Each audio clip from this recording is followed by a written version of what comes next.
Muy bien, ¿qué dice? Porque de tal manera amó Dios al mundo, que ha dado a su Hijo Jesús, el Cristo, para que todo el quien cree no se pierda, mas tenga vida eterna.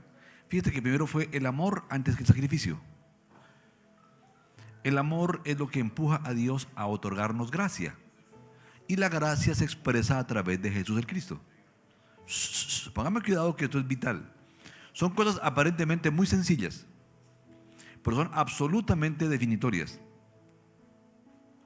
Concluyen tu identidad. Tu identidad cobra sentido en la medida en que toma claridad quién es Dios.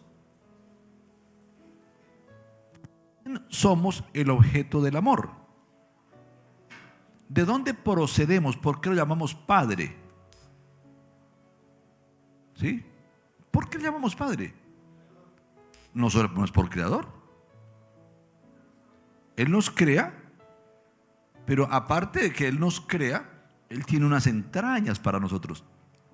Porque de tal manera amó Dios al hombre, a la humanidad, que ha entregado a su Hijo Jesús el Cristo. Primero fue el amor, y ese amor lo conduce a preparar una forma de gracia. Y esa forma de gracia se expresa a través del sacrificio, de la predisposición de Jesús el Cristo, desde antes de la fundación del mundo, para que muriese por nosotros. Faltaron varios versículos que seguramente nuestro siguiente conferenciante nos va a citar. De lo contrario, más luego los podremos entender. Entonces, ¿qué es más importante? ¿El sacrificio o el amor?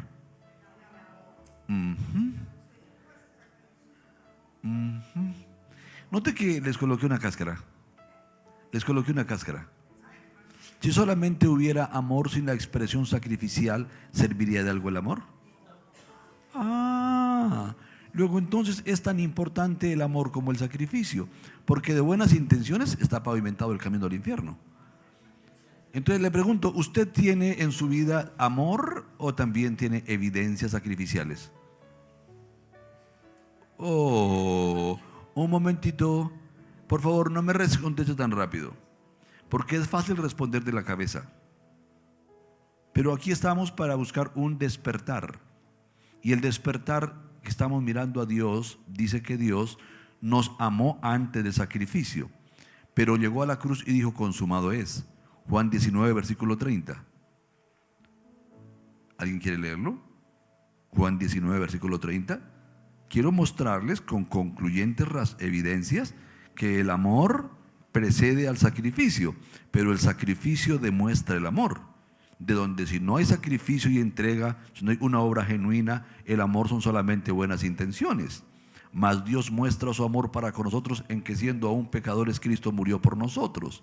La evidencia es que Cristo murió por nosotros siendo aún pecadores. Si Cristo no hubiera muerto, ¿cuál es la evidencia del amor? Muy bien. ¿Qué dice Juan capítulo 19, versículo 30? Dijo: consumado es. Consumado es.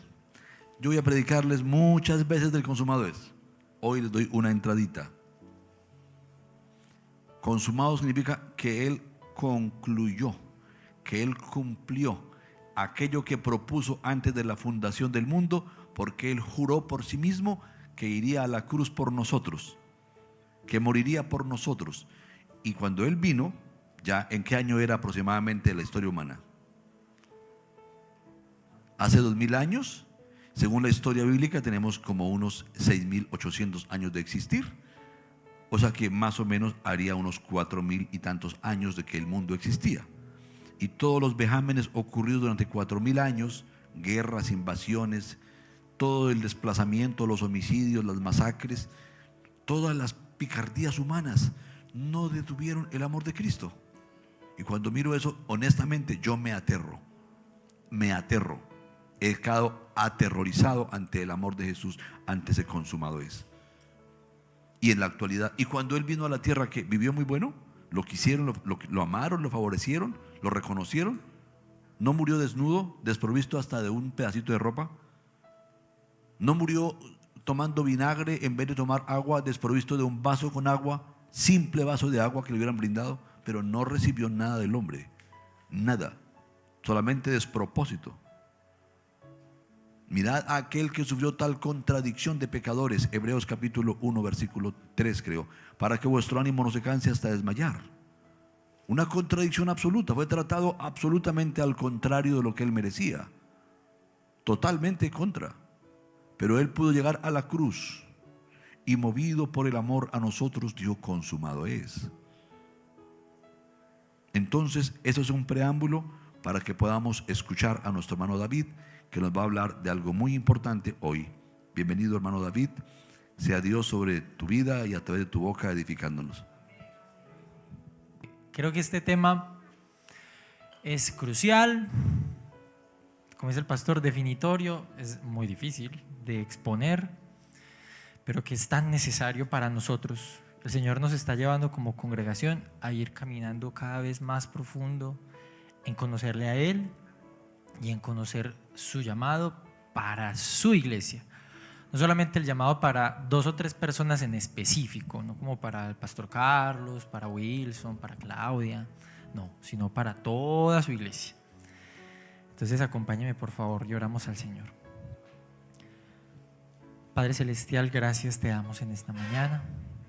Nuevamente, Señor, por la maravillosa oportunidad que nos da, Señor, de estar aquí, de compartir tu palabra, de beber de tus aguas, Señor, de ser guiados, Señor, y ser enseñados, bendito Padre, por tu santo evangelio.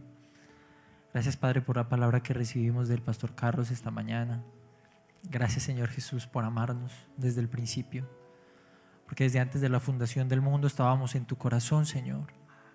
Y desde el principio, Señor Jesucristo, tú nos amaste, aún antes de crearnos, aún antes de formarnos, Señor, en este mundo, tú ya nos amabas.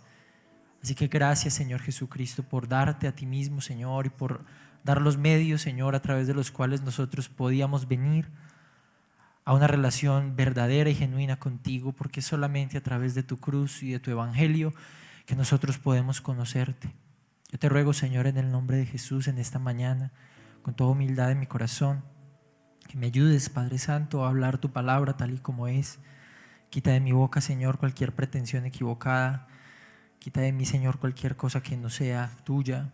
Y ayúdame, Señor, a hablar lo que es justo, lo que es verdadero, lo que es puntual, y a que pueda transmitir, Señor, lo que tú deseas para mis hermanos y que ellos también puedan comprender mis palabras. Te lo suplico, Señor, y dependo, Señor, enteramente de tu gracia en el nombre de Jesús. Amén. Amén. Muy bien, vamos a leer, por favor, acompáñenme nuevamente a Romanos capítulo 1. Este es el versículo que entiendo yo es el lema de este despertar, aunque pues es más implícitamente que explícito, aunque ahí decimos que me buscaréis y me hallaréis, porque realmente lo que estamos haciendo es también buscar al Señor. Hacia lo que nos está guiando el Señor es a comprender la profundidad de lo que está escrito en estos versículos. Para mí el libro de Romanos es una cosa muy impresionante. Yo no sé si algunos de ustedes han tenido la oportunidad de leer el libro de Romanos. Levánteme la manito quien ya se lo leyó. El que no se lo haya leído, le animo a que se lo lea. Si de pronto a usted le parece que la versión Reina Valera o las versiones que son un poco más antiguas son un poco complejas de comprender, léalo en una versión que para usted sea fácil de comprender, pero léalo y no se pierda de la oportunidad de ser edificado por el Señor a través de esta maravillosa carta.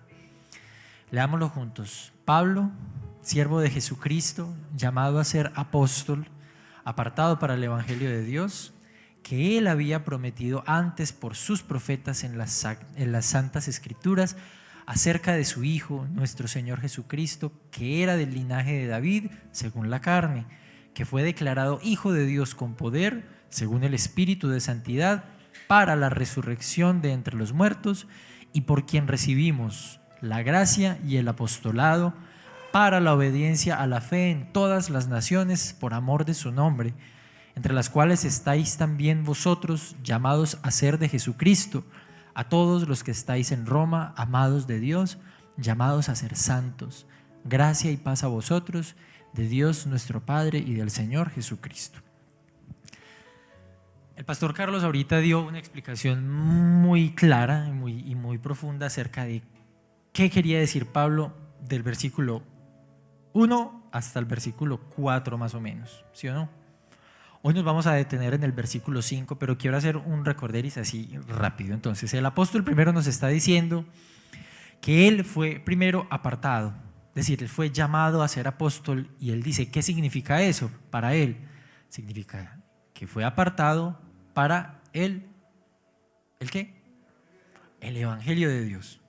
Es decir, la misión para la cual él había sido llamado era para ser un emisario, un apóstol, una persona que había sido enviada para anunciar el evangelio de Dios, darlo a conocer. Pero resulta que este evangelio había ya sido anunciado previamente. Entonces uno piensa, pero a ver, entonces, como decía el pastor, el evangelio no son pues los 4 libros que están por allá, Mateo, Marcos, Lucas, Juan, eso no se puede el evangelio. Resulta que no. Entendemos que entonces la buena noticia, el evangelio, es la revelación de Cristo, y esa revelación ya venía siendo anunciada previamente en las Escrituras. ¿Cuáles son las Escrituras? ¿Quién sabe cuáles son las Escrituras? Toda la Biblia. Sí y no. Bien, recordemos que en este momento, cuando Pablo está escribiendo, la Biblia no existe como tal. No existe una Biblia como nosotros la conocemos. Ellos tienen una Biblia, los judíos tenían una Biblia en ese momento, pero era una Biblia que era solamente constituida por los libros que formaban el Antiguo Testamento, y tenía 3 partes. Una era la Torá, que son los libros de la ley, el Pentateuco, Génesis, Éxodo, Levítico, Números y Deuteronomio. Luego vienen el Neviim, que son los libros de los profetas, todos los libros proféticos. Y tercero está el Ketuvim, que son los escritos. Entre esos escritos están los Salmos, los Proverbios, el Eclesiastés, etc. ¿Sí?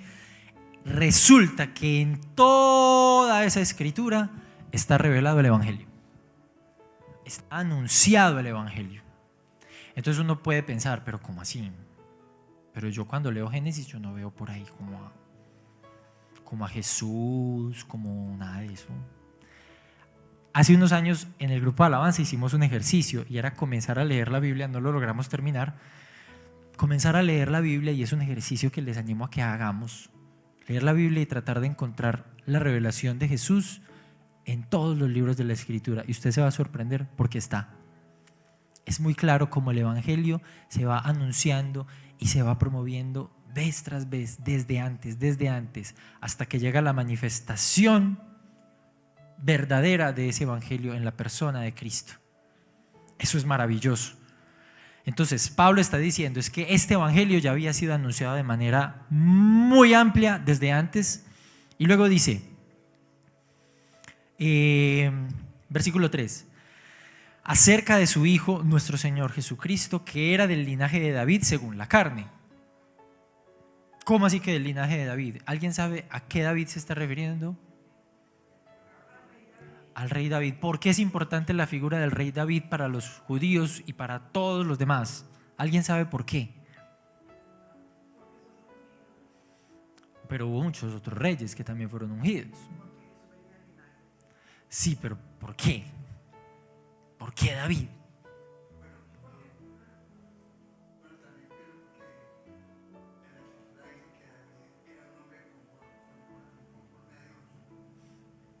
También. ¿Pero por qué? Porque resulta que David, él mismo, es una tipología de Cristo.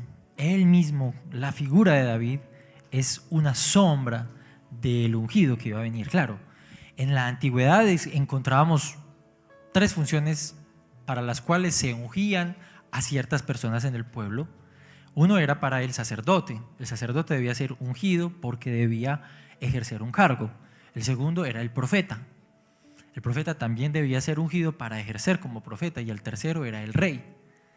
Resulta que David es una de esas figuras que fungió de alguna manera como profeta, como rey, y en algunas veces también como sacerdote.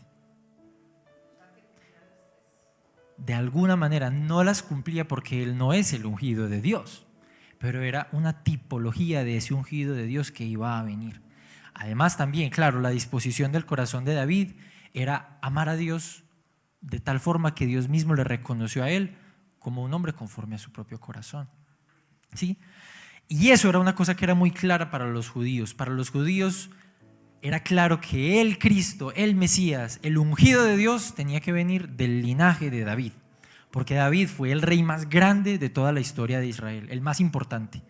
No fue Saúl, no fue Salomón, que tuvo mucha más riqueza y mucho más poder que David. No, David fue el rey más importante en toda la historia del pueblo de Israel. Por eso debía venir de su linaje. ¿Sí me hago entender? Ahora, esto está muy claro, por ejemplo, en el Antiguo Testamento, que decía Jeremías 23:5: He aquí que vienen días, dice Jehová, en que levantaré a David un renuevo justo, y reinará como rey, el cual será dichoso y hará juicio y justicia en la tierra. Esto se cumple en la figura de Jesús, en la figura de Cristo. Y además luego nos dice que está comprobado que Jesús es el Hijo de Dios, como ya dijo el pastor, por la resurrección de los muertos. Es decir, lo que comprueba que Jesús no solamente es el Mesías, no solamente que Él sea del linaje de David, porque Él podía ser del linaje de David como muchos otros antes también eran del linaje de David, pero es que resulta que todos ellos murieron y ya hasta ahí llegó. Pero además Él no solamente fue del linaje de David, sino que fue resucitado de entre los muertos. Y el hecho de que Él haya sido resucitado de los muertos corrobora que además es el escogido de Dios, que es el Hijo de Dios y que es Dios mismo encarnado, que es el Señor. Es decir, esa es la muestra de que en Jesús se cumple toda la profecía dicha en la antigüedad. Por eso era muy importante que el Mesías resucitara, porque de otra forma no hubiera sido sino un profeta más. Ah, sí, muy lindo, él enseñó muy lindo, como Elías, como Isaías, como todos los demás profetas, aún como Juan. Sí, Juan muy lindo y todo, pero a Juan lo decapitaron y hasta ahí llegó. Y hubiéramos podido decir, ah, sí, Jesús muy rico, no sé qué, el profeta, tal, lo que sea, y se murió y ya, ahí quedó. Pero las palabras de Jesús y la enseñanza de Jesús y la persona de Jesús tienen un papel determinante justamente porque Dios le levantó de entre los muertos. Y porque el haber sido levantado de entre los muertos corrobora además que Él, por su ofrenda, hace realmente válido que nosotros seamos perdonados de nuestros pecados. De lo contrario, su ofrenda no hubiera sido válida, porque Él también hubiera sido un pecador como nosotros, como ya lo explicó el pastor. Pero como fue hallado sin pecado, porque es Dios mismo, hombre y Dios, como fue hallado sin pecado, entonces esa ofrenda agradable para Dios fue recibida y por lo tanto fue avalada por el Padre y fue levantado entre los muertos. ¿Me hago entender? ¿Sí? Muy bien. Entonces sigamos adelante. Este es el punto de partida para nosotros. ¿Por qué? Porque es justamente por esta razón que Jesús mismo le ha dado a Pablo y por ende a todos nosotros lo que viene a continuación en el versículo 5, y ahí es donde nos vamos a parar nosotros. ¿Por quién? Es decir, por ese Jesús que ya nos explicaron ahorita, por esa razón, porque Él es el Señor, porque Él ha resucitado, porque Él es el Cristo de Dios, porque Él es el Salvador, etcétera, etcétera, recibimos la gracia y el apostolado para la obediencia a la fe en todas las ¿qué? En todas las naciones. ¿Por qué? Por amor de su nombre. Entonces vamos a hablar acerca de 4 aspectos. Número 1, vamos a hablar sobre la gracia, vamos a hablar sobre el apostolado, sobre la obediencia de la fe y por amor de su nombre. Porque es muy importante entender estas 4 cosas que está diciendo Pablo aquí. Es muy importante entender, hermanos, que cuando nosotros nos acercamos a la palabra no hay que pasar de corrido. Cada cosa, sobre todo en los escritos del apóstol Pablo, que él está diciendo, él no las está diciendo porque no tenía nada más bonito que decir, como esto como que suena muy lindo. No, todo tiene una razón de ser y todas las cosas que están escritas hay que prestarles mucha atención. Entonces vamos a comenzar con la palabra gracia. Ahorita estuvimos hablando muy ampliamente sobre la palabra gracia, pero vamos a indagar un poquito más ahí. La palabra gracia viene del griego charis o charis y nos habla, número 1, de la influencia divina sobre el corazón del hombre. Nos habla sobre su reflejo en la vida nuestra.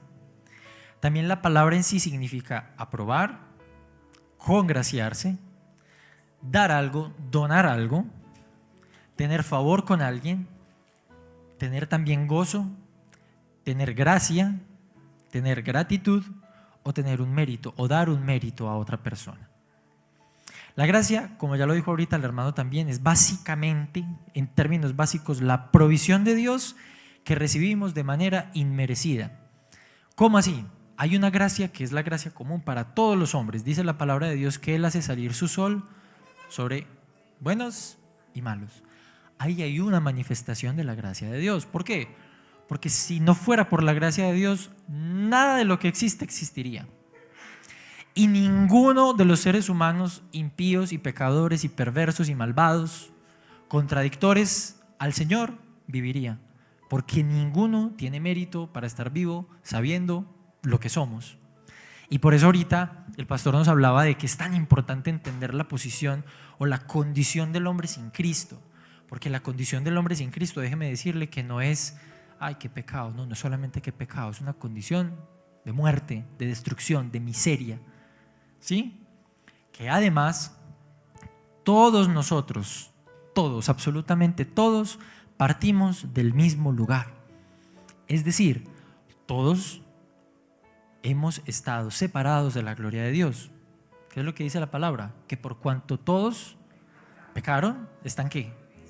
Destituidos de la gloria de Dios. No dice, por cuanto algunos pecaron. Por cuanto la mayoría pecaron, pero otros no han pecado. No. Jesús mismo dijo, ¿por qué me llaman bueno si no hay ni uno bueno? Solo Dios es bueno. Por lo tanto, nosotros tenemos que partir de la idea de que en la humanidad nuestra, básica, como descendientes de Adán, todos somos contradictores de Dios, todos hemos roto el pacto que el Señor ha hecho con nosotros, todos somos merecedores de la muerte más absoluta. Y aún así no nos morimos. Y aún así seguimos viviendo. Y aún así seguimos respirando. Dios nos da alimento, tenemos agua, podemos ver, podemos caminar, podemos abrazar, podemos sentir, podemos gozar de la vida en lo material por la gracia de Dios. Pero la gracia no es solamente eso, porque además es su gracia la que también nos atrae a Él para poder comprender esa condición caída, putrefacta, desgraciada, y poder comprender que separados de Él no tenemos vida. ¿Por qué? Porque como leíamos también en Juan, solamente el hombre puede tener vida cuando cree en Él.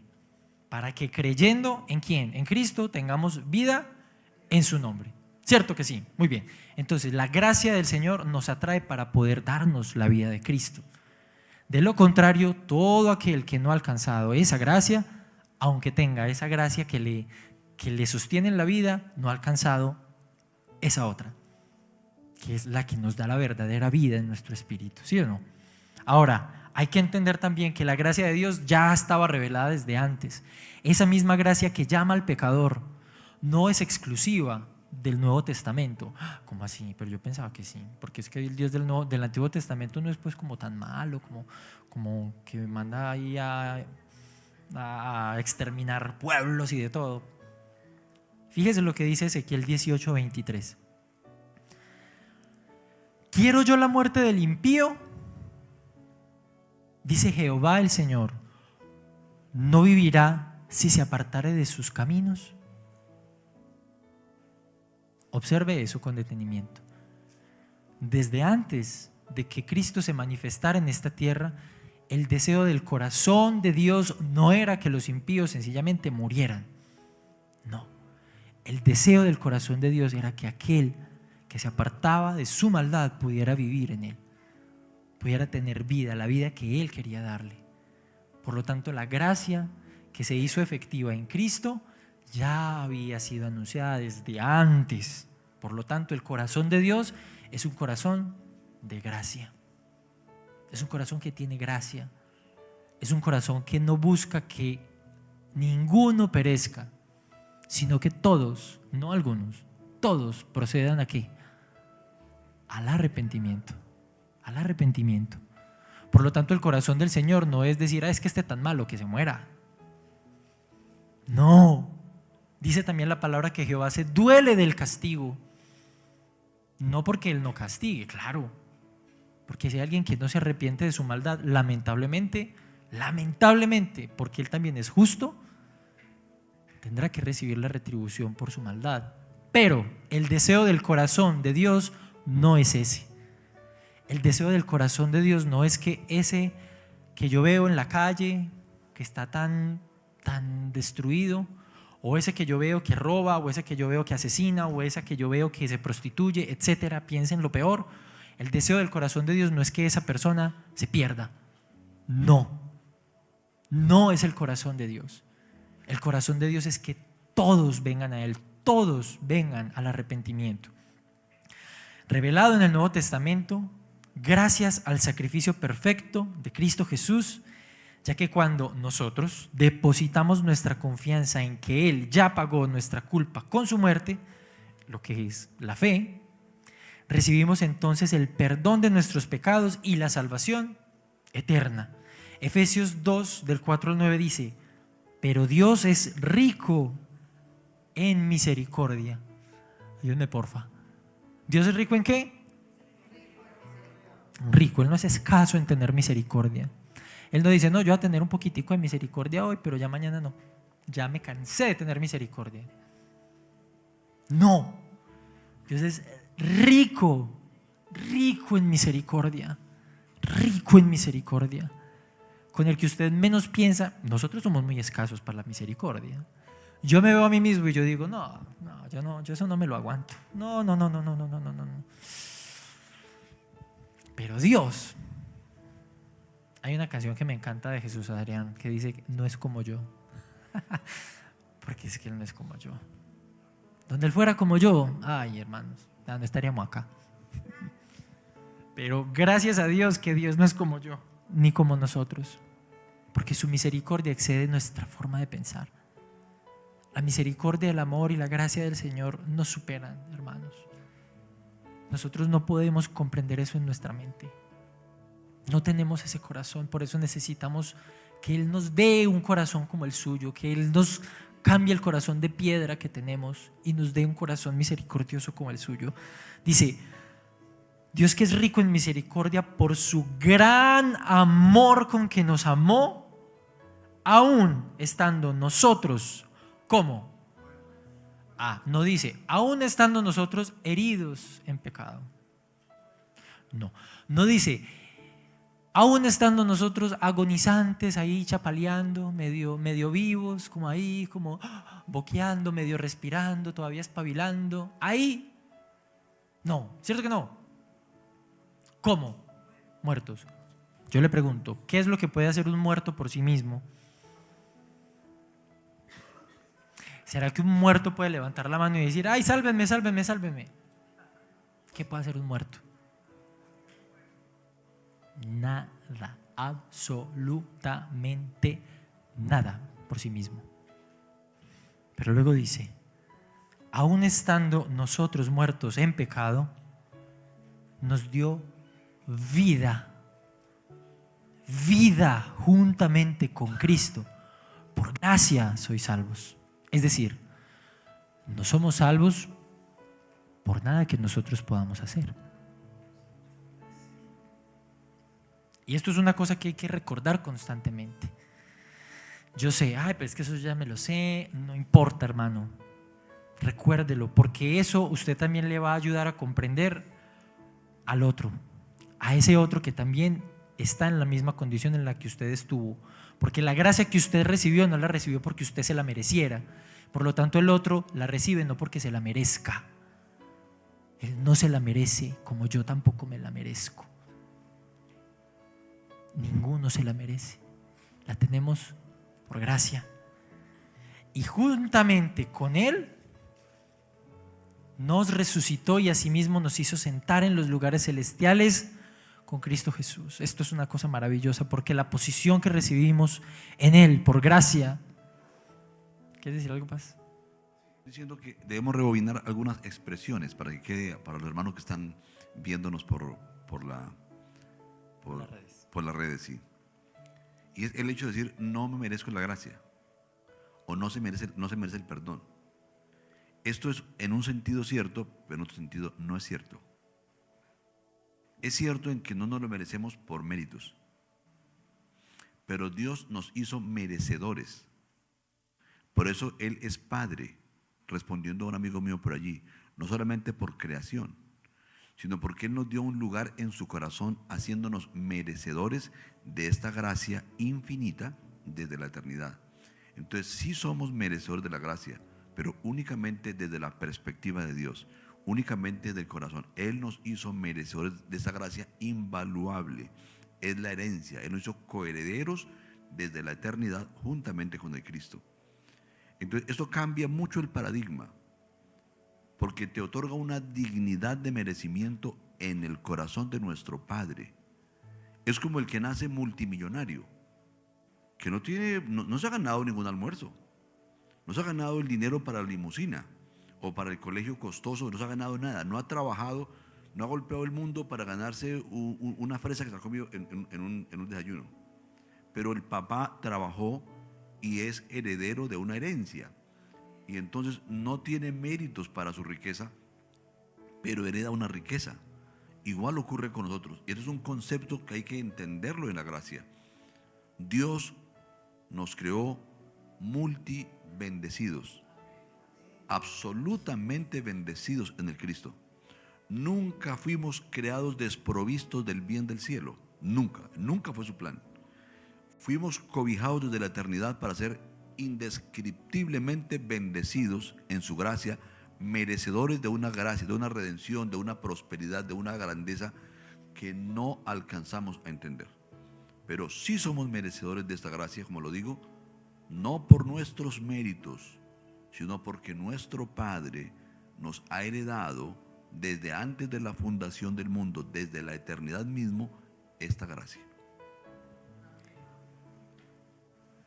Justamente el versículo 7 nos dice: para mostrar en los siglos venideros las abundantes riquezas de su gracia en su bondad para con nosotros en Cristo. Es decir, lo que nos hace receptores o receptáculos o, ¿cómo se dice? Quienes reciben esa gracia, somos nosotros por Cristo. ¿Sí? Es por Cristo. Es decir, son los méritos de Cristo los que se nos adjudican a nosotros para poder así ser receptores de esa gracia. ¿Sí? ¿Es claro? Más o menos, por allí vi caras como de que no entiendo. Fíjense en esto. Nosotros, por nuestros medios humanos, no podemos alcanzar la gracia que Dios ya había destinado para nosotros desde antes. Y no la podíamos recibir. Porque rompimos nuestra relación con Él. Pero es por eso que tenía que venir Cristo. Para que a través de su sacrificio nosotros pudiéramos recibir ahora lo que Dios desde el principio nos había otorgado. Que sin embargo, por el pecado, por haber roto el pacto, por habernos alejado de Él, nosotros fuimos separados de esa gloria y separados de esa bondad. Pero ahora en Cristo, ¿qué es lo que dice acá? En su bondad para con nosotros, nosotros entonces podemos recibir esa gracia, no por mis méritos humanos, sino por los méritos de Cristo puestos a mi cuenta.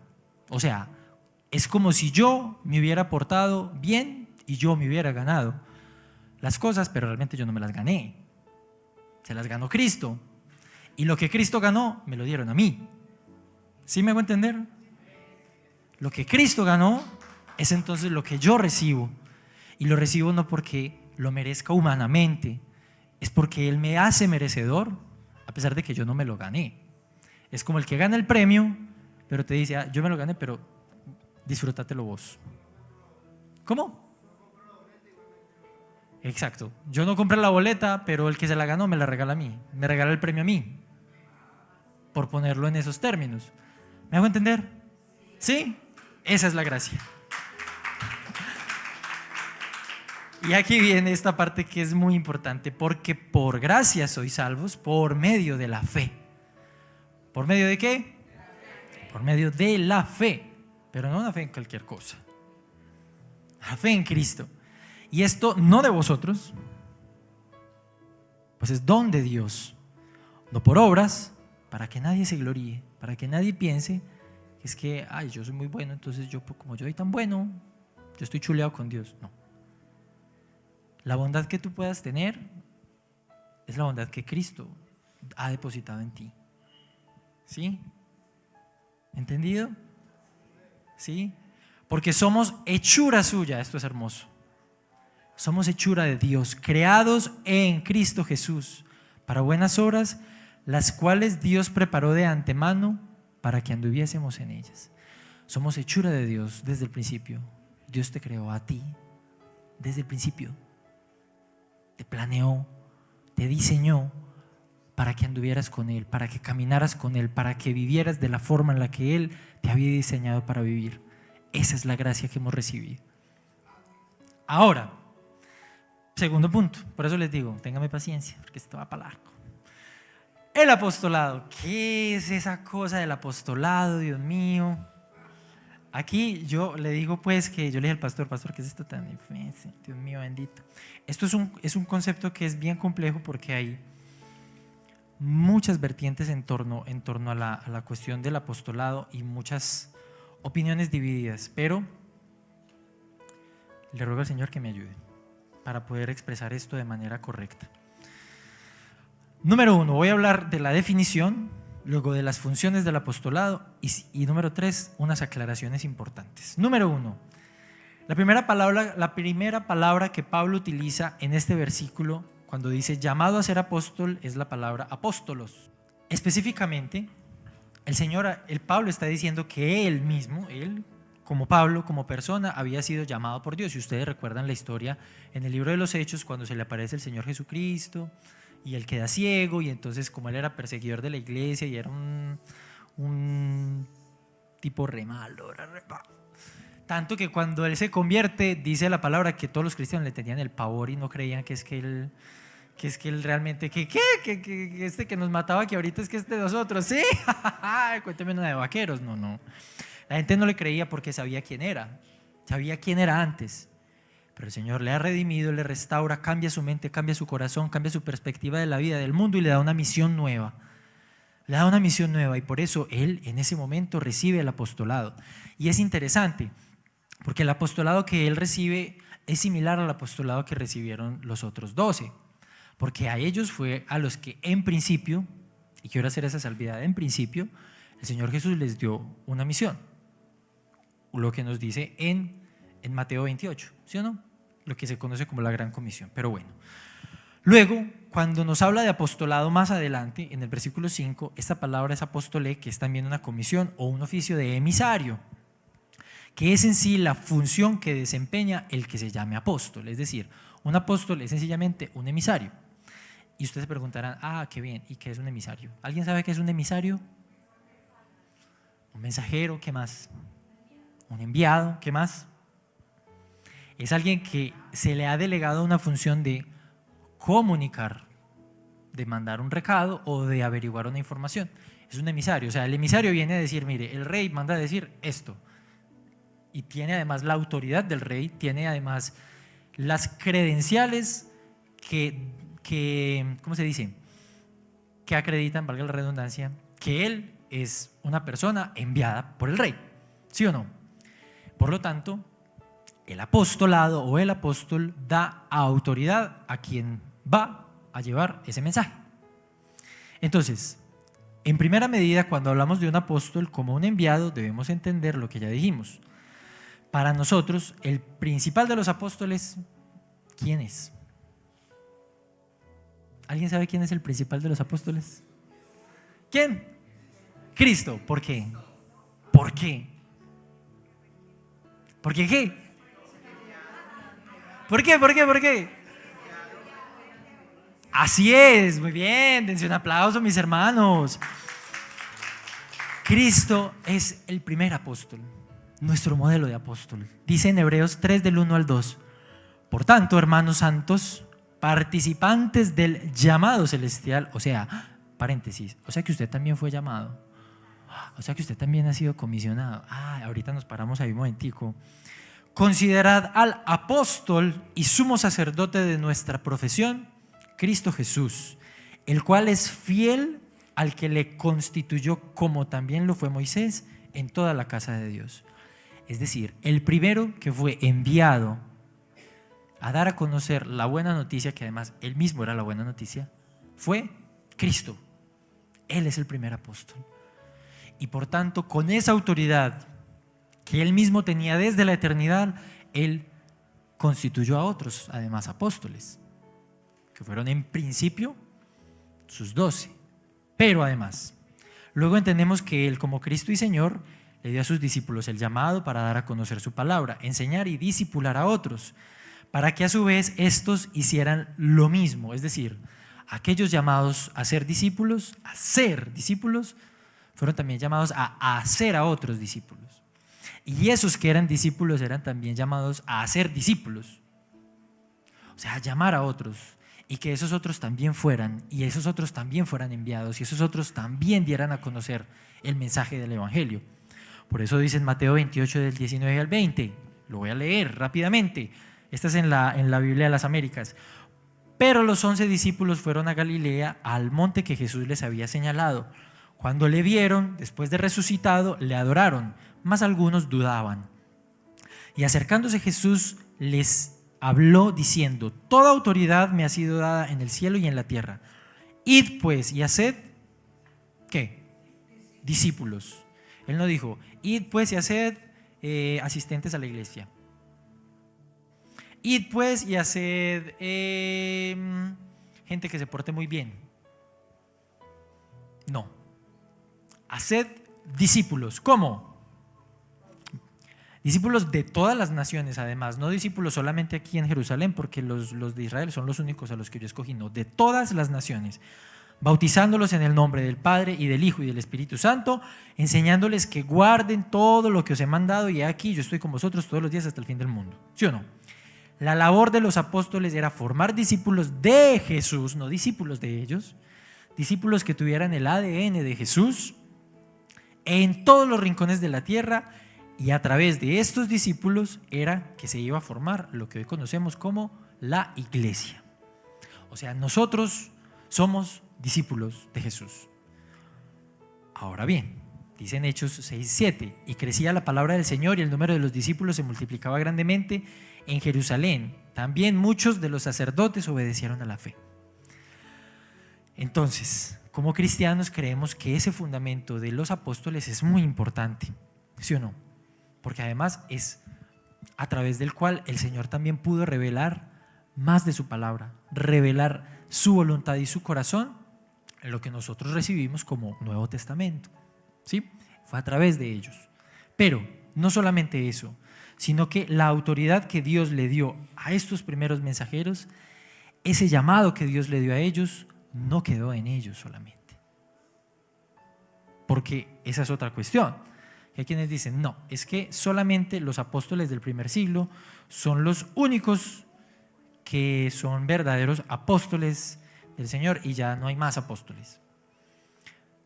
En cierto sentido sí y en cierto sentido no. Vamos a hablar, número 2, de las funciones del apóstol.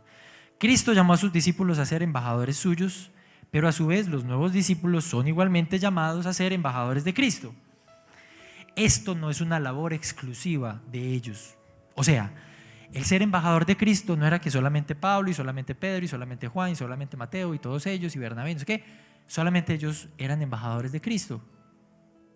¿Por qué? Acompáñame por favor a 2 Corintios 5, 17 al 20. La labor de la iglesia es también una labor apostólica. Dice, de modo que si alguno está en Cristo, nueva criatura es. Las cosas viejas pasaron, he aquí todas son hechas nuevas. Y todo esto proviene de Dios, quien nos reconcilió consigo mismo ¿por quién? Por Cristo, muy bien. Y nos dio el ministerio de la reconciliación. ¿A quiénes se lo dio? ¿Se lo dio solamente a los apóstoles? No, a usted también se lo dio y a mí también me lo dio. Que Dios estaba en Cristo reconciliando consigo al mundo, no tomándoles en cuenta a los hombres sus pecados, y nos, ¿qué? Encargó a nosotros, la palabra de la reconciliación. Así que somos, ¿qué? Embajadores en nombre de ¿quién? Como si Dios rogase por medio de nosotros. Os rogamos en nombre de Cristo, reconciliados con Dios. Esto es una palabra que no es solamente porque Pablo está diciendo, es que nosotros como apóstoles estamos rogando a ustedes. No, la iglesia también tiene esa labor.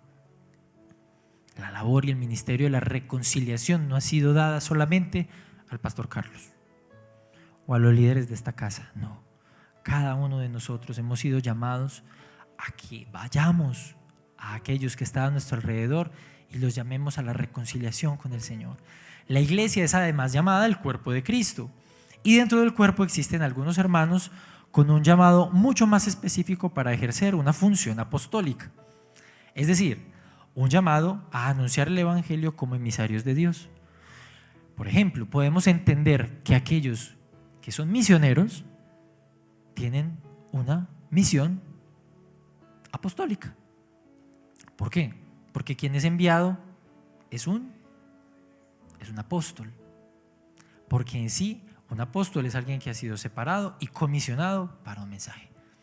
Por lo tanto, el que le diga, no es que los apóstoles hoy en día no existen, pues yo veo un montón de apóstoles que van a predicar al Amazonas, por allá a Arabia, a Pakistán. Eso es parte del ministerio apostólico, ¿o no? Entonces el que le diga a usted, no es que el apóstol hoy en día no existe, pues a ver, ¿cómo te lo explico? ¿Me entienden? Es decir, en estos términos y entendiendo el apostolado y el ministerio apostólico de esta manera, podemos entender si existe un ministerio apostólico en la actualidad. Dice 1 Corintios 12, 26 al 28. Vosotros pues sois el cuerpo de Cristo y miembros cada uno en particular. Y a unos puso Dios en la iglesia primeramente apóstoles, luego profetas y lo tercero maestros, luego los que hacen milagros, después los que sanan, los que ayudan, los que administran, los que tienen don de lenguas. Ahora, realmente esas cosas son cosas que todos en la iglesia tenemos la autoridad para hacer. Porque si la iglesia tiene una autoridad apostólica, cualquier miembro de la iglesia tiene la capacidad de ir y predicar. Tiene la capacidad de dar una palabra profética. Tiene la capacidad de hablar en lenguas para edificación de la iglesia. Tiene además el poder del Espíritu Santo en él para orar por un enfermo y que se sane, de orar por un endemoniado y que sea libre. Porque esa no fue una cuestión solamente que Jesús le dio a los apóstoles y ya. No, es que hoy en día también vemos personas. Yo, en momentos en los que yo he dicho, no, pues yo tan chiquitos, yo he tenido que orar por gente que yo te digo, no, yo no tengo ni idea yo qué hacer acá. Pero Dios ha podido manifestar su gloria a través de mí, no porque sea yo nadie, es porque su Espíritu Santo mora en mí, así como vive en Tania, en la hermana, en Ángela, en todos y cada uno de ustedes. Ustedes no necesitan, mis hermanos, que les digan, no, es que usted ya lo tiene, usted ya lo sabe. ¿Me hago entender? Primera de Pedro 2, 9 al 10 dice, mas vosotros sois linaje escogido, real sacerdocio, nación santa, pueblo adquirido por Dios para que, ¿quiénes son los que anuncian? Quienes tienen un ministerio apostólico son los que anuncian. Pero él no le está hablando a los apóstoles, él está hablando a la iglesia. Para que anunciéis las virtudes de aquel que os llamó de las tinieblas a su luz admirable. Vosotros que en otro tiempo no erais pueblo, que ahora sois pueblo de Dios, que en otro tiempo no habíais alcanzado misericordia, pero ahora habéis alcanzado misericordia. Amén. Y por último, algunas aclaraciones importantes. Cuando hablamos del ministerio apostólico hay que entender también un balance, porque hoy en día en la iglesia hay muchas personas que lamentablemente han utilizado el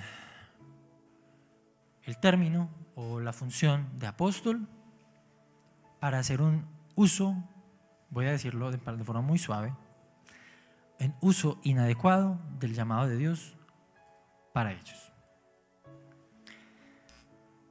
Hay quienes piensan que quien se denomina apóstol tiene la misma autoridad para dar una revelación que no está en la Escritura.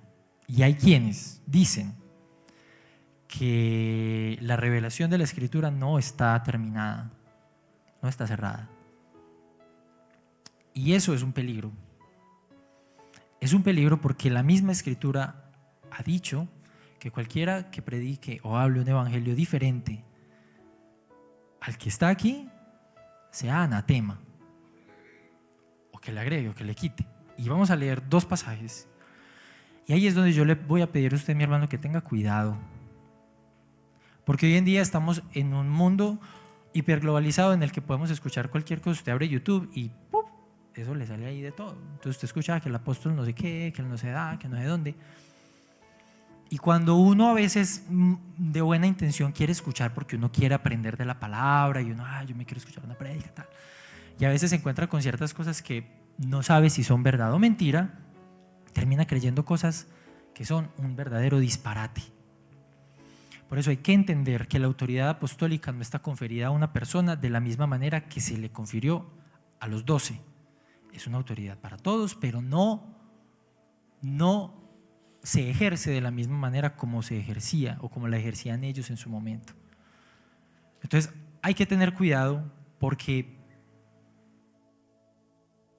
cuando hay un mal uso de la función del apóstol, hay personas que lamentablemente van a utilizar esa posición de apóstol para manipular o para enseñar cosas distorsionadas que no están en la palabra. Dice 2 de Pedro 3, del 15 al 17. Y tened entendido que la paciencia de nuestro Señor es para salvación, como también nuestro amado hermano Pablo, está hablando Pedro, según la sabiduría que le ha sido dada, os ha escrito, casi en todas sus epístolas, hablando en ellas de estas cosas, entre las cuales hay algunas difíciles de entender, las cuales los indoctos e inconstantes tuercen, como también las otras escrituras, para su propia perdición. Así que vosotros, oh amados, sabiendo de antemano, guardaos, no sea que arrastrados por el error de los inicuos, caigáis de vuestra firmeza. ¿Qué es lo que está diciendo Pablo aquí? Dos cosas. Número uno, la palabra de los apóstoles, estos apóstoles, es parte de la escritura y de la revelación de Dios para su iglesia. Pedro mismo pone los escritos de Pablo, las palabras de Pablo, en el mismo nivel de la escritura, lo que hablábamos al principio, de la revelación del Antiguo Testamento. Los escritos de los apóstoles y la palabra de los apóstoles, estos apóstoles, está puesta en ese mismo nivel. Pero quienes la tuercen, tenemos que tener cuidado con eso. Y dice en Apocalipsis 22, 18 al 19, yo testifico a todo aquel que oye las palabras de la profecía de este libro. Está hablando el apóstol Juan, el Señor a través del apóstol Juan. Ojo. Si alguno añadiere a estas cosas, Dios traerá sobre él las plagas que están escritas en este libro. Y si alguno quitare las palabras del libro de esta profecía, Dios quitará su parte del libro de la vida y de la santa ciudad y de las cosas que están escritas en este libro. ¿Tú quieres decir algo? Es por eso que nosotros tenemos que tener cuidado y entender cada cosa en su lugar. ¿Sí? ¿Entendido? Para terminar, el último punto. El último no me quedan dos, muchachos. Voy a tratar de ir un poquito más rápido. ¿Cuánto me queda, pastor? Tercero, para la obediencia de la fe. El propósito de haber recibido de Cristo mismo la gracia y el apostolado es para poder enseñar a los creyentes de todo el mundo la obediencia de la fe. La fe es un mandato de Dios a todos los seres humanos. Y eso es interesante, ¿no? ¿Por qué? Porque es que Dios no solamente no quiere que ninguno se pierda, Dios nos hizo para Él. Dime. Sí. El tercer punto es para la obediencia de la fe. Exactamente. Ese es el propósito del apostolado. Que las personas vengan a Él para poder obedecer la fe. Y uno diría, pero la fe se cree o se obedece.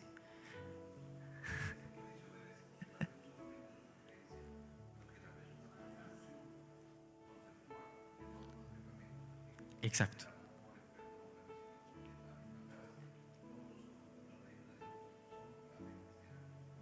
Ujú.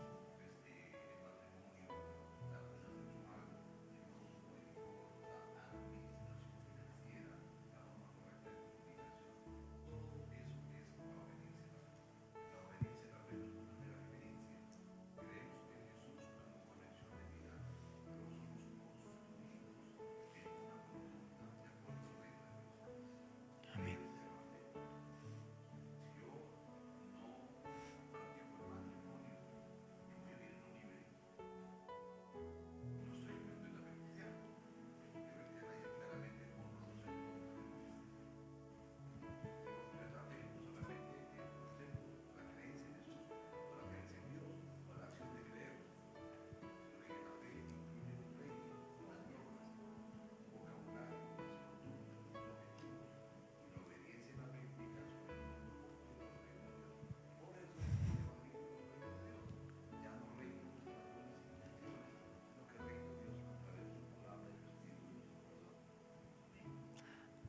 Amén.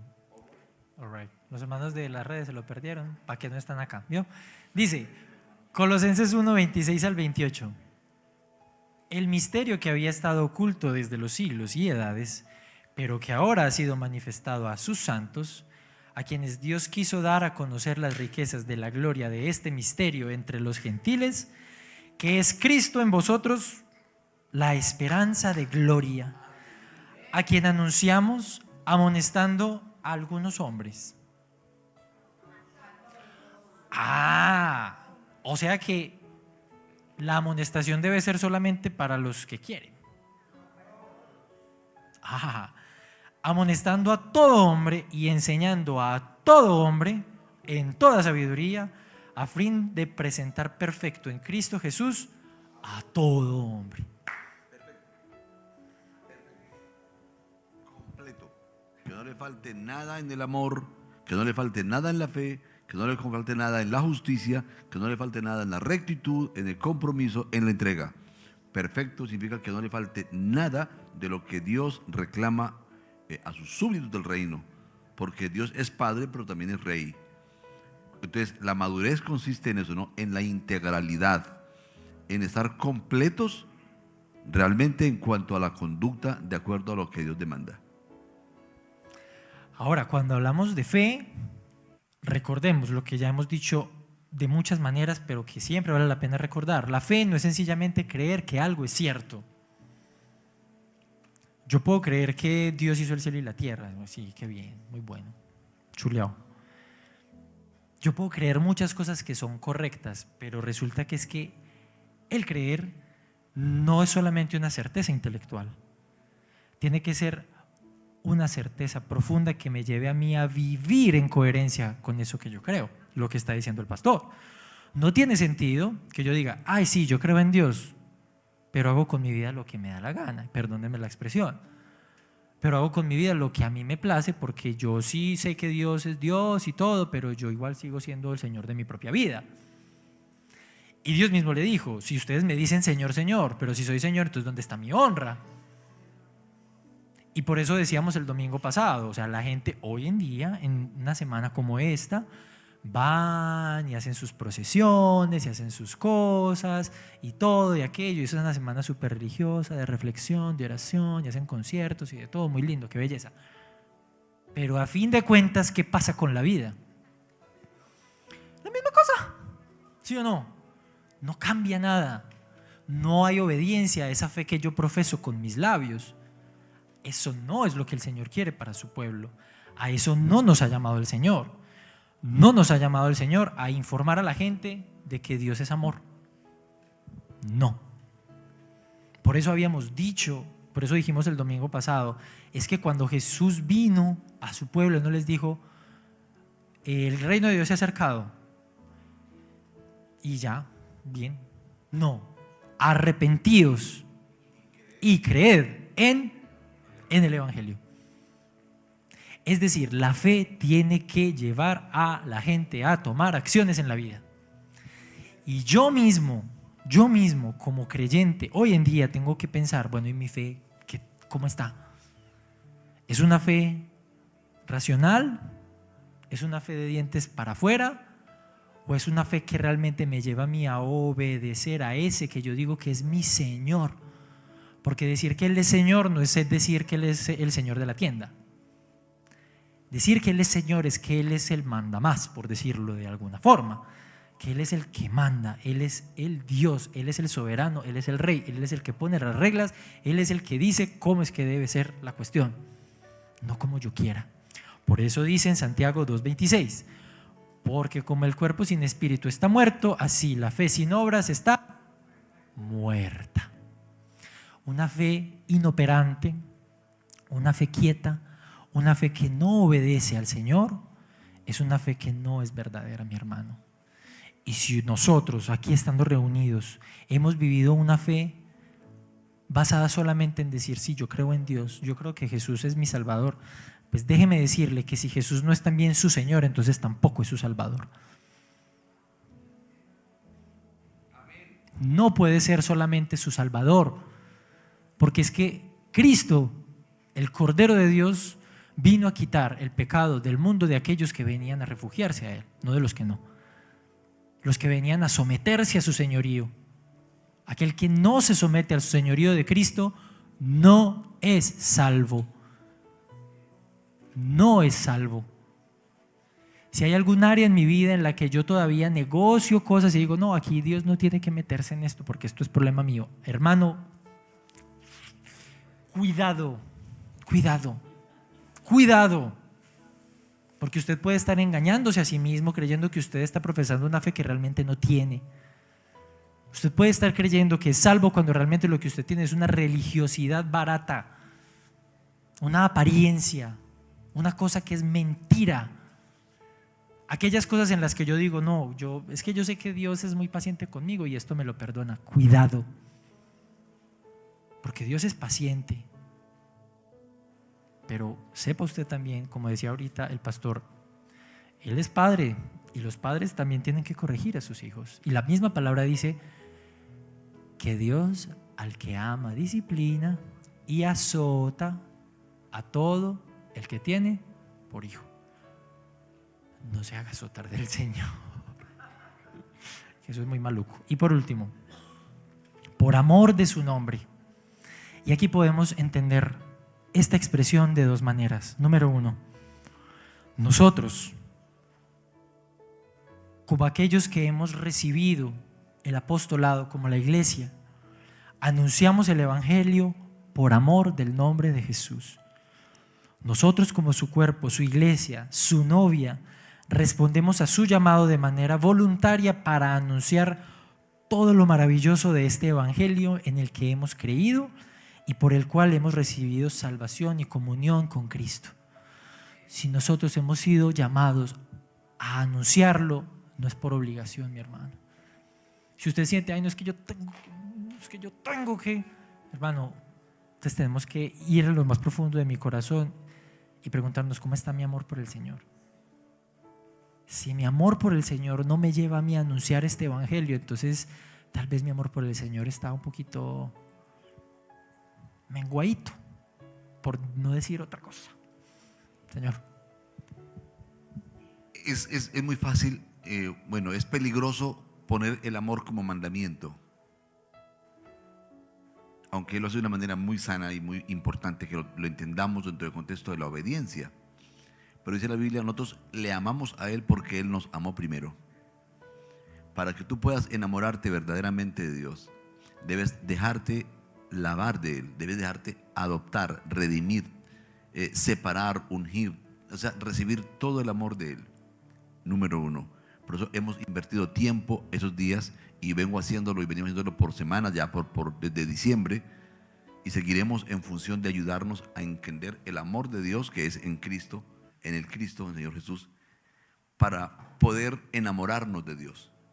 Y ese enamoramiento de Dios, ese vibrante amor a Dios, es lo que vamos a predicar. Por eso más del 97% de creyentes en el mundo no evangelizan, porque no tienen el amor de Dios en sus vidas. Tienen el anhelo de ser bendecidos, tienen el temor de Dios de no ir al infierno, tienen el deseo de agradarlo y están luchando, pero no han entendido la obra del Cristo.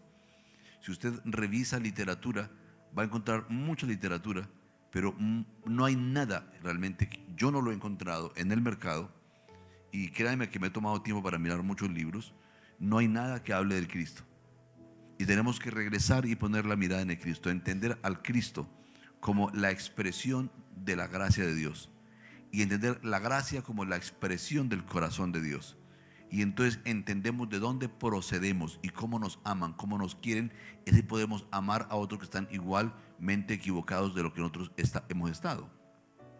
Bueno, entonces por ahora, linda responsabilidad de amar a Dios, pero digo, por favor, ocúpense de dejarse amar primero. Ocúpense de conocer a Jesús, de no latigarse, de arrepentirse de todo pecado, de disfrutar de la unción, de la comunión con el Espíritu Santo, de la regeneración, de la vida abundante de Cristo, y entonces va a ser muy fácil amar a Dios. Reitero el texto, 1 de Juan, capítulo 4, si no estoy mal, versículo, ¿cómo? 1 de Juan 4:19. Nosotros le amamos a Él porque Él nos amó primero.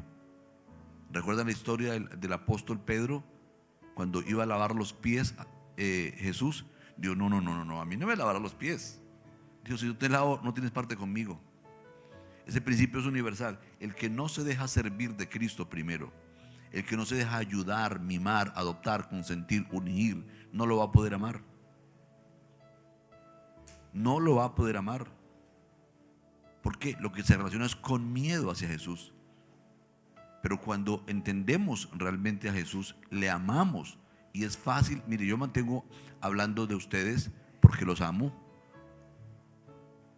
Hace poquito alguien me dijo algo muy particular y me pareció muy bonito que me lo dijera. Un amigo peruano que me estaba visitando dijo, pastor, no he escuchado a nadie que se sienta tan orgulloso del equipo de trabajo y de la iglesia que pastorea. En serio, me dijo, usted habla tan bonito. Yo los quiero, los amo, me siento tan bendecido por ustedes, por esta iglesia, tan cubierto, tan cobijado. Yo no sabía que estaba casi que siendo chocante con tantas expresiones a favor de ustedes. No lo sabía. Algo semejante ocurre con Dios. Tú te dejas amar y cuidar de Él. Recibes el perdón, recibes la adopción, la liberación, la regeneración, la convocatoria para ser apóstol. Te dejas comenzar a usar de Él y te enamoras de Él de una manera que no paras de hablar de Él.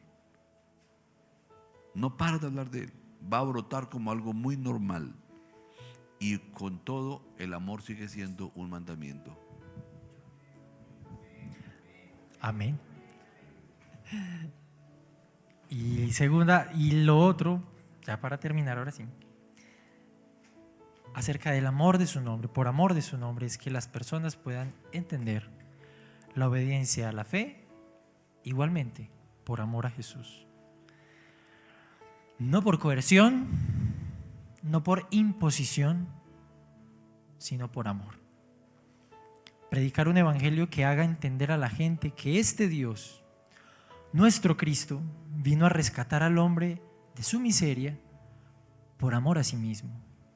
Es decir, lo que motivó a Dios a venir, entregar a su Hijo, entregarse a sí mismo por cada uno de nosotros, recibir todos esos azotes, todo ese martirio, toda esa tortura tan horrible, ser clavado en un madero, ser desangrado hasta la última gota, exhalar el último aliento, fue el amor por todos y cada uno de los seres humanos.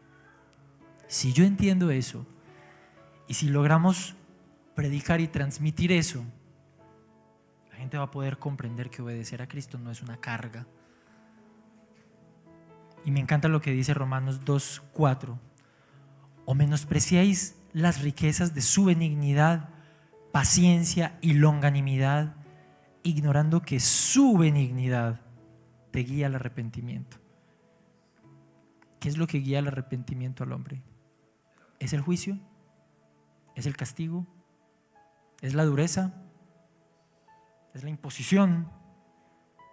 ¿Qué es lo que dice este texto? La benignidad de Dios.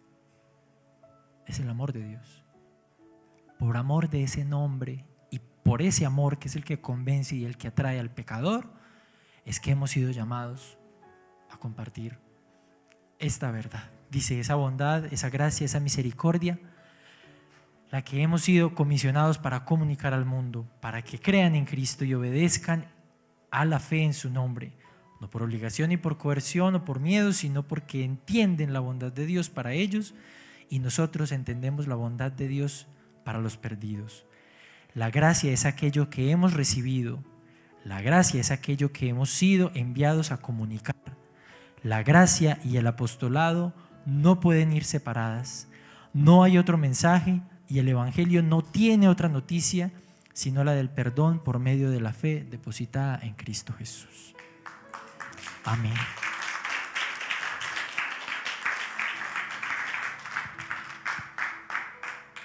Bueno, yo propongo dos cosas. Primero, tenemos tinto, tomemos café. Venga y cantemos una canción, adoremos al Señor, dense un abracito. Somos herederos de la gracia y somos herederos del llamamiento. Cuando vengan voy a hacer un par de conclusiones que son muy importantes. Quiero aclarar sobre ministerio apostólico y llamamiento apostólico. Son dos cosas muy diferentes. Y vamos a aclarar un poquitico sobre de lo que estamos hablando y a avanzar un poquitico más en la revelación de Cristo. Y oramos al Señor. Quiero orar hoy por toditos y bendecirlos porque necesitamos experimentar a Jesús, no solamente oír de Él, necesitamos experimentarlos. ¿Qué dijo Jesús? Todo el que venga a mí, de su interior, como dice en las Escrituras, brotarán ríos de agua viva. Y esto dijo del Espíritu Santo que había de venir. Como Él aún no había venido, es que hay una cantidad de misterios muy lindos. Por ejemplo, el ministerio de Jesús se desarrolló bajo la ley. O sea, la gracia estuvo caminando dentro del ministerio de la ley. Pero la gracia se establece cuando Jesucristo resucita y comienza un nuevo pacto. Esas claridades muchos no las entienden. Estos son agüitas un poquito más profundas. Ya no son para bebés. Pero aún no he comenzado a hablarles de eso. Así que sigamos investigando, sigamos. Yo creo que Dios me permitió ser salvo de la muerte en las dos situaciones que he vivido de muerte. Y es para que yo pueda comunicar algunas cosas y procurar ser muy priorizado en qué invierto mi tiempo.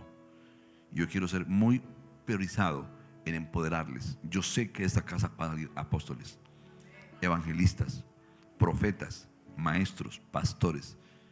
De esta casa le vamos a dar la vuelta al mundo, que vamos a reconciliar, vamos a edificar cientos y cientos de congregaciones y aún de denominaciones. Porque es que este mensaje no es nuestro. Esto no obedece a nuestra capacidad. No. Es una visita de Dios a la tierra, a la humanidad. Eso se lo debemos a toda la humanidad. ¿Sí? Esto hay que llevarlo a todos. ¿Sí? Aquí nadie puede. Yo voy a tener jactancia ¿de qué? ¿De qué tengo jactancia? ¿De qué Él me ha visto con misericordia y por qué no murió? Yo considero que mi esposa era mejor persona que yo. Y aún yo creo que mi suegra era mejor persona que yo. Pero no murió ella ni mi suegra, no morí yo, murieron ellas dos. Y ahí me dejaron vivo. Estar contigo es muchísimo mejor, Señor. Eso dice la palabra. Pero Él me dejó acá porque tengo unas tareitas para hacer. Los apóstoles y profetas tienen entre sus funciones, entre sus labores, ahora no sé por qué aquí está, organizar la iglesia. Por ejemplo, llega aquí Yuli, y Yuli tiene una función en el cuerpo. Debe ser descubierta cuál es la función de ella y permitirle que desarrolle su función. Y eso lo hace un apóstol o un pastor que tenga mucha madurez, mucho entendimiento. Pero para eso es el equipo, para permitir que ella sea ayudada. Y si tiene que ser enviada a la Conchinchina, es labor de un profeta. principalmente. El profeta puede decir: he aquí que yo te envío a la Conchinchina. Y el pastor dice: he aquí que todavía no está preparada. Así que el pastor envía allá, pero se va a quedar ahí conmigo en la escuelita otros 5 años. Ah, pues ya Dios me llamó atrás del profeta. Sí, Señor, pero no te ha formado todavía atrás del pastor. Así que tiene que quedarse otros 5 añitos, o hasta que ella aprenda, porque si no aprende nunca, nunca será enviada. ¿Me hago entender? Entonces, por eso son 5 ministerios de gobierno, 5, y todos tenemos un lugar. Tiene que adquirir la pasión del evangelista. Ah, sí, pero la paciencia del pastor. El fuego del profeta que todo lo pone en blanco y negro. Sí. Y la gracia que trae el pastor. Pues se llama poimen, el que cuida, el que apacienta, el que alimenta. Entonces se requiere que los 5 ministren en la iglesia para que pueda haber una correcta formación, para que cada persona sea más parecida a Jesús.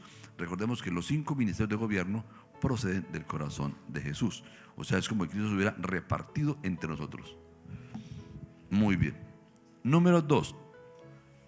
El apostolado es la función del querigma. Querigma. Coloqué doble R, de razón que me sonaba raro. Esta función del querigma, que es la función de la proclamación, la hacemos todos los creyentes con diferentes énfasis. Todos, incluyendo los apóstoles, profetas, evangelistas y maestros, proclamamos el mensaje. Pero el don, la unción, el espíritu que reposa sobre nosotros es diferente. Por decir algo, todas las frutas son nutritivas, pero son frutas. Pero es muy diferente comernos un banano que una manzana, o una fresa que una pera. La pera tiene unas cualidades especiales para los hombres. Es la fruta del hombre. Ella protege, nutre la próstata, guarda que esa vida del hombre sea cuidada. Un hombre debe comer peras desde su niñez, si es posible, toda la vida. Como una mujer debe comer brevas, si es posible, toda la vida. Porque las brevas son el gran alimento femenino, es una gran fruta, contiene estrógenos y le va a ayudar a mantener una vida hormonal en salud. Todas son importantes, pero hay ciertas frutas especiales, ¿sí?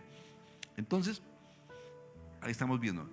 Esta función nos corresponde a todos. Vamos a mirar algunos versículos, por favor. Segunda a los Corintios capítulo 5. Segunda a los Corintios capítulo 5, versículos, vamos a mirar el 4 y el 5 y el 6, del 4 al 6. Dice: y tal confianza tenemos mediante Cristo para con Dios. No que seamos competentes por nosotros mismos para pensar algo como de nosotros mismos, sino que nuestra competencia proviene de Dios, el cual asimismo nos hizo ministros competentes del nuevo pacto, no de la letra. ¿Cómo? Segundo Corintios. No, perdón. Capítulo 3. No, pues con razón. Sí. Capítulo 3. El cual asimismo nos hizo ministros competentes de un nuevo pacto, no de la letra, sino del espíritu, porque la letra mata, mas el espíritu vivifica. Este texto puede tener un toque apostólico, como si hubiera cierta preferencia por los apóstoles o por los ministros. No. Este texto es para todos. Cuando la palabra dice que Él nos hizo sacerdotes, primera de Pedro, capítulo 2, versículo 5, sacerdotes, casa espiritual, sacerdocio santo, Él nos capacitó a todos los creyentes, a todos, y nos dio la dignidad de estar en su presencia y cumplir unos objetivos. Un sacerdote tiene 2 funciones, 2 líneas de ir. Bueno, realmente los ministros, sacerdotes en el cuerpo de Cristo, tenemos mínimo 3 dimensiones de relación, de función. Número 1, hacia Dios. Tenemos el aval para entrar a su presencia y tributarle ofrendas de gratitud, ofrendas de alabanza, el equivalente a las ofrendas del Antiguo Testamento. Pero tenemos la unción para ir y proclamar la gracia, ministrar a los enfermos, sanar a los enfermos, consolar, demostrar amor. Pero tenemos una función hacia adentro. Ustedes tienen una función hacia mí. Es su deber orar por mí y por todo el liderazgo. Es su deber corregirme si me ven equivocado. Tienen el sagrado deber de hacerme notorios mis errores si me ven desfasado en algo. Deben hacerlo de buena manera. Hay unas pautas bíblicas, pero deben hacerlo conforme a la palabra, con criterios de Dios, pero tienen el sagrado deber de hacerlo.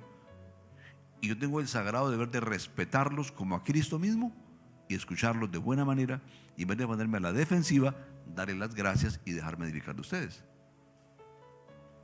¿Aló?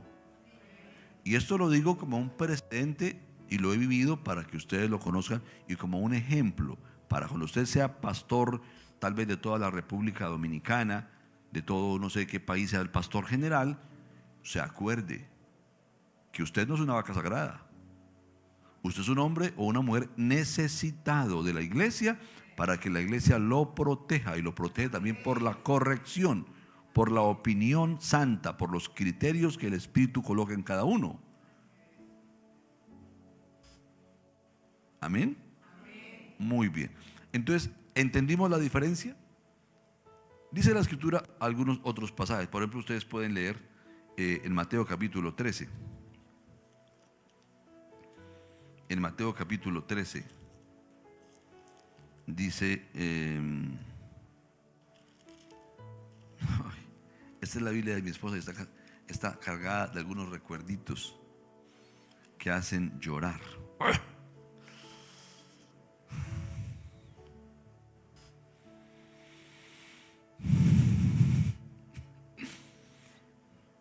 Oíd pues vosotros la parábola del sembrador.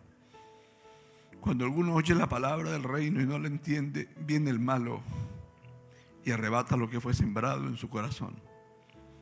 Este es el que fue sembrado junto al camino.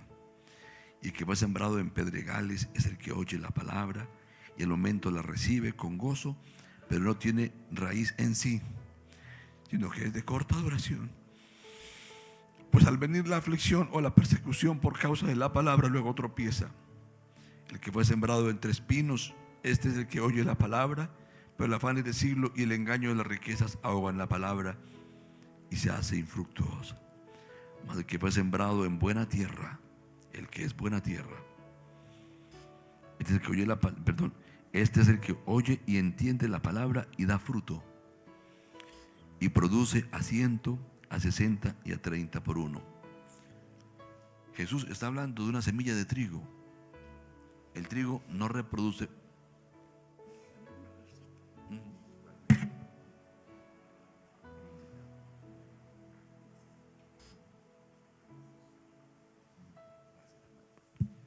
Para que una semilla de trigo se reproduzca, no tiene esporas. La única forma en que una semilla de trigo se reproduce es muriendo. Tiene que ser sembrada. Él no dijo la semilla del helecho por esporas. No. Trigo. Debe sembrarse el granito, y el granito comienza a henchirse de agua.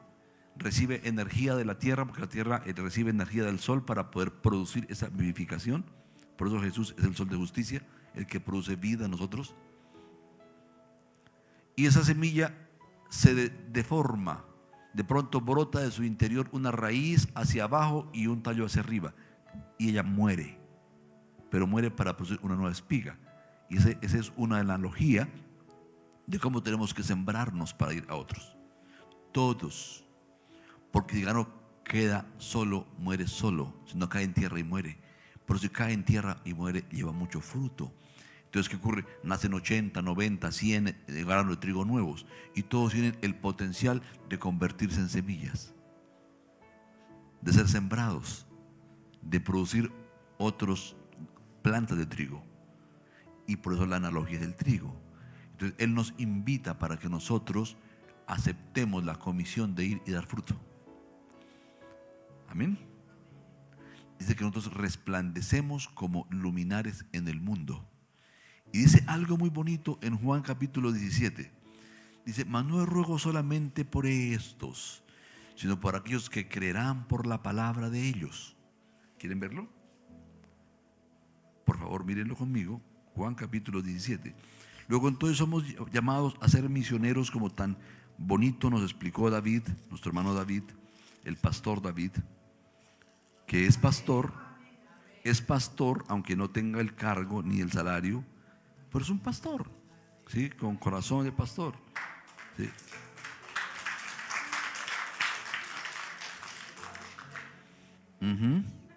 Verso 20, capítulo 17 de Juan: mas no ruego solamente por estos, sino también por los que han de creer por la palabra han de creer en mí. Qué claridad tan importante, ¿no? ¿Creer en quién? ¿En la bendita Virgen María? ¿En los apóstoles? ¿En las tradiciones de cada denominación? ¿En el dogma de cada congregación? ¿En las costumbres de la iglesia histórica? No. Perdóname, pero eso está mandado a recoger en la Biblia. La fe se debe colocar en el Cristo. Muy bien, sigo leyendo. Para que todos sean uno, como tú, oh Padre, en mí y yo en ti también, ellos sean uno en nosotros, para que el mundo crea que tú me enviaste. Esa es quizá una de las pocas peticiones que presenta la iglesia, Jesús ante Dios, pero que debe responderlo la iglesia. Esta petición debe responderla a usted. Es usted y yo quien decidimos ser uno con Él y uno con los demás. Es una oración que hizo Dios, no para que la responda Dios. Jesús la hizo para que la responda la iglesia. Dios va a aportarnos mucho de su luz, pero es la invitación para que tú seas uno con Dios. Cuando digo que tú seas y yo seamos uno con Dios, tenemos que copiar la pasión que tuvo Jesús cuando se despojó de su trono. Haya pues en vosotros el sentir que hubo también en Cristo. Hubo tiempo pasado, pero permanece por siempre. Lo llevó a la cruz, el cual, siendo en forma de Dios o semejante a Dios, no estimó el ser igual a Dios. No. O sea, su pináculo de gloria, su éxito tan extraordinario, su riqueza inconmensurable, inimaginable, no le importó, sino que se despojó a sí mismo, tomando forma de siervo, hecho semejante a nosotros. Pues perdóneme, pero de despojarse de su condición divina a tomar forma humana en un vientre de mujer, en medio de las heces y la orina de una mujer, porque ahí vivió 9 meses, ¿no? Y digo esto para algunos que se creen como de familia. Por favor, no olviden de dónde vivieron sus primeros 9 meses de vida.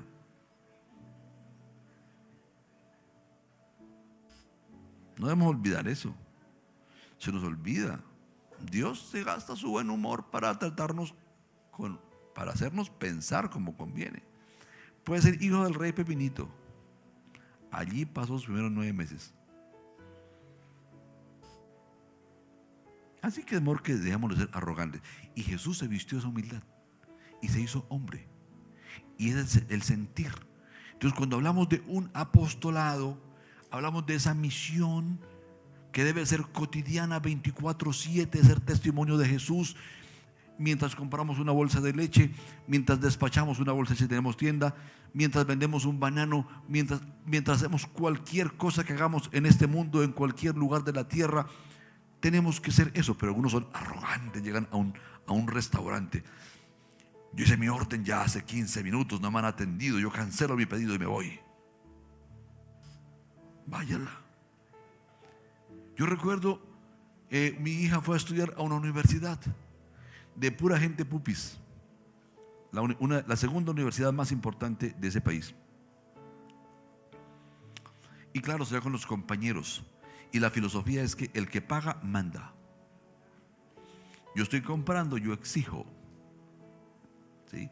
Y llegaban a un restaurante con una actitud adusta. Un día, esa hija mía fue conmigo a un restaurante y ella se tuvo un gestico y un manejo con la persona que nos atendía a la mesa, del mismo corte de la universidad. Y dije: oh, hija, y esta actitud aberrante, ¿de dónde sale? Oh. Papá, es que el que paga está pagando, manda. Dije, no, mi amor, te equivocaste completamente. Tú puedes estar pagando, pero tú eres luz y sal de parte de Jesús, el Cristo, en todo lugar. Debes mostrar gracia y bondad en todo lugar, con toda persona. No hay una segunda oportunidad. Es el único momento que tú puedes hablarle a una persona muchas veces. Es el único momento. ¿Cómo no le vas a tratar y no vas a buscar hablarle de Jesús? Y es quizá la única oportunidad que ella tiene de oír de Jesús. A mí me han criticado toda la vida, voy de vacaciones. Yo nunca estoy de vacaciones para hacer luz. Alguien me atiende en la mesa, en la habitación, alguien me tiende en la cama. ¿Cómo voy a negarle la oportunidad de conocer a Jesús si es mi única oportunidad que tengo? Al siguiente día hay otro colaborador, otra colaboradora, pero ella no escuchó de Jesús. Y entonces a eso se refiere con el apostolado para la obediencia y la fe. No necesitas tener una función de apóstol dentro de una iglesia. Necesitas tener el amor de Dios, la gracia de Dios, la compasión de Dios, el entendimiento de que esa persona, si no conoce a Jesús, el Cristo, está muerta en delitos y pecados. Es que no hay excepción. Puede ocupar un cargo muy importante dentro de su religión, pero su confianza no está en Cristo. Si no ha nacido de nuevo, ¿quién le va a ayudar? Nosotros tenemos el antídoto. Tú tienes el antídoto y estás creciendo en comprender ese antídoto. Y vas a descubrir que en la medida en que hables de Jesús, la gente se convierte con una avidez y con una eficacia excepcional. Con una eficacia excepcional.